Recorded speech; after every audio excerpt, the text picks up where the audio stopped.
কিশোরগঞ্জের ভৈরবে পৌর পাইলট বালিকা উচ্চ বিদ্যালয়ের মূল ফটকের পাশে দেখা মিলবে এমন চিত্রের।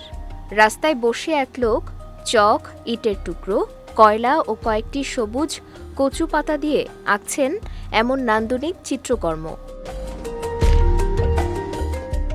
বিদ্যালয়ের ফটকের ফ্লোরে ছবির পাশাপাশি লিখছেন, এমন জীবন তুমি করিবে গঠন, মরণে হাসিবে তুমি কাঁদিবে ভুবন।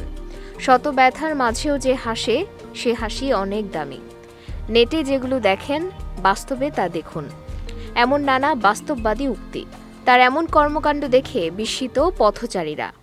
মার্কেটে আইসা দেখি এখানে ভৈরব এক পাগল, এর যে এত প্রতিভা, অনেক বিশাল বিশাল প্রতিভা। এই পাতা দিয়া, কয়লা দিয়া, কাঙ্কর দিয়া, পাথর দিয়া এত সুন্দর একটা ফুল আঁকছে, মানে বলার মতো নাই।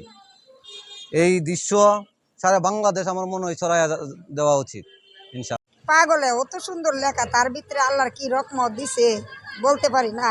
তবে এই জিনিস যে কাজগুলি করছে তার দিকে ওর অনেক অনেক অনেক ভালো লাগতেছে জিনিসটি দেখে। আমরা যে লেখাপড়া জানি না, এরপরও হয়ে জানে কেমন সুন্দর করে। তবে কাছে গেলে বোঝা যায় ৮-১০ জন মানুষের মতো স্বাভাবিক না ব্যক্তিটি। জানা যায় তার নাম মোহাম্মদ মুস্তাকিম, বয়স ৪৫ বছর। গ্রামের বাড়ি ছিল বরিশাল জেলায়। নদী ভাঙনে তার বাড়িঘর, ধনসম্পদ সব হারিয়ে নিঃস্ব হয়ে ভবঘুরে জীবনযাপন করছেন। তবে অনেকের মতে ভালোবাসার মানুষকে হারিয়ে এমন উদ্বাস্তু হয়ে গেছেন মুস্তাকিম। তাই নিজের মনের কষ্টকে তার প্রতিভার মাধ্যমে ফুটিয়ে তোলেন দেয়ালে, রাস্তায়। আমাদের এই ক্যাপশনগুলো দেখে মনে হয় যে সে কোনো প্রেমে ব্যর্থ হয়ে সে রাস্তাঘাটে এগুলো সুন্দর সুন্দর দৃশ্য আর এগুলো ক্যাপশনগুলো লেখা।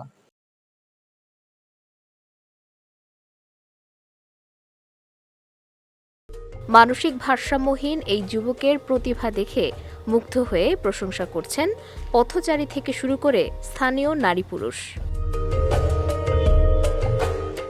বিজয় টিভি নিউজ ডেস্ক।